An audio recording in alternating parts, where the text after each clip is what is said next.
बहुत कम लोग ये जानते हैं कि हनुमान जी का विवाह सूर्यदेव की तेजस्विनी पुत्री सुवर्चला से हुआ था। फिर भी संपूर्ण जगत उन्हें बाल ब्रह्मचारी के रूप में पूजता और मानता है। जब हनुमान जी ने सूर्यदेव को अपना गुरु स्वीकार किया और उनसे 9 दिव्य विद्याओं को सीखने का आग्रह किया, तब सूर्यदेव ने एक सत्य बताया। उन्होंने कहा, हे पुत्र, इन विद्याओं में से कुछ ऐसी विद्या है जिन्हें केवल एक विवाहित पुरुष ही सीख सकता है। यदि तुम इन सभी विद्याओं का पूर्ण ज्ञान प्राप्त करना चाहते हो तो तुम्हें विवाह करना होगा। ये सुनकर हनुमान जी कुछ क्षण के लिए मौन रहे, क्योंकि उनका जीवन तो प्रभु श्री राम की भक्ति और सेवा के लिए ही समर्पित था। किंतु गुरु की आज्ञा सर्वोपरि थी। तब सूर्यदेव ने समाधान के रूप में अपनी ही कन्या सुवर्चला के साथ हनुमान जी से विवाह कर दिया।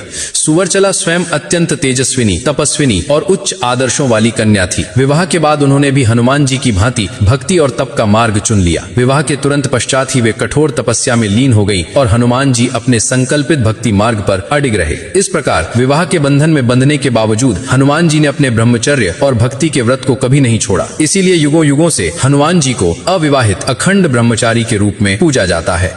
बहुत कम लोग ये जानते हैं कि हनुमान जी का विवाह सूर्यदेव की तेजस्विनी पुत्री सुवर्चला से हुआ था। फिर भी संपूर्ण जगत उन्हें बाल ब्रह्मचारी के रूप में पूजता और मानता है। जब हनुमान जी ने सूर्यदेव को अपना गुरु स्वीकार किया और उनसे 9 दिव्य विद्याओं को सीखने का आग्रह किया, तब सूर्यदेव ने एक सत्य बताया। उन्होंने कहा, हे पुत्र, इन विद्याओं में से कुछ ऐसी विद्या है जिन्हें केवल एक विवाहित पुरुष ही सीख सकता है। यदि तुम इन सभी विद्याओं का पूर्ण ज्ञान प्राप्त करना चाहते हो तो तुम्हें विवाह करना होगा। ये सुनकर हनुमान जी कुछ क्षण के लिए मौन रहे, क्योंकि उनका जीवन तो प्रभु श्री राम की भक्ति और सेवा के लिए ही समर्पित था। किंतु गुरु की आज्ञा सर्वोपरि थी। तब सूर्यदेव ने समाधान के रूप में अपनी ही कन्या सुवर्चला के साथ हनुमान जी से विवाह कर दिया।